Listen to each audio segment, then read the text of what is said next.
మే మాసంలో తులారాశి వారికి ఒక ఆడ మరియు ఒక మగ వల్ల జరగబోయేది ఇదే. ప్రేమించిన స్త్రీ లేదా పురుషుని వల్ల లేదా వారి యొక్క కుటుంబంలోని స్త్రీ యొక్క పురుషుని వల్ల వారి యొక్క జాతక రీత్యా ఇలా జరగబోతుంది. గురుగ్రహ ప్రభావ అనుకూలత వల్ల ఇటువంటి ఫలితాలు రాబోతున్నాయి. గురుగ్రహం వీరిని మరింత అదృష్టంలోకి తీసుకుని వెళ్ళబోతుంది. ఈ రాశిలో ఉన్నవారు ప్రతి పనిలోనూ ఆర్థికంగా బలంగా ముందుకు వెళ్తారు. గతంలో చేసుకున్న అప్పులన్నీ తీర్చుకుంటారు. ఉద్యోగ అవకాశాలు వస్తాయి. ఒక ఆడ ఒక మగ మీ యొక్క జీవితాన్ని మార్చబోతున్నారు. వారి యొక్క సలహాలు కావచ్చు, వారి యొక్క సూచనలు కావచ్చు, ఈ మాసంలో వీరికి బాగా ఉపయుక్తంగా ఉంటాయి. చేసే ఆలోచనలు మీకు దగ్గరగా ఉన్న ఈ ఆడామగతో తప్పక పంచుకోండి. ఆ ఆడామగని గుర్తించడం కూడా చాలా తేలిక.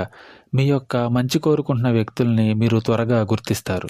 ఎవరిలో మంచి ఎవరిలో చెడు అనేది వీరికి తొందరగానే అర్థమవుతుంది. మే మాసంలో ఎట్టి పరిస్థితుల్లో వాళ్ళ వల్ల ఒక సదవకాశం వస్తుంది, సద్వినియోగపరచుకోండి. మీకు ఇంకా ఇతరత్ర ఎటువంటి సందేహాలు సమస్యలు ఉన్నా గురువు గారిని ఒకసారి సంప్రదించండి.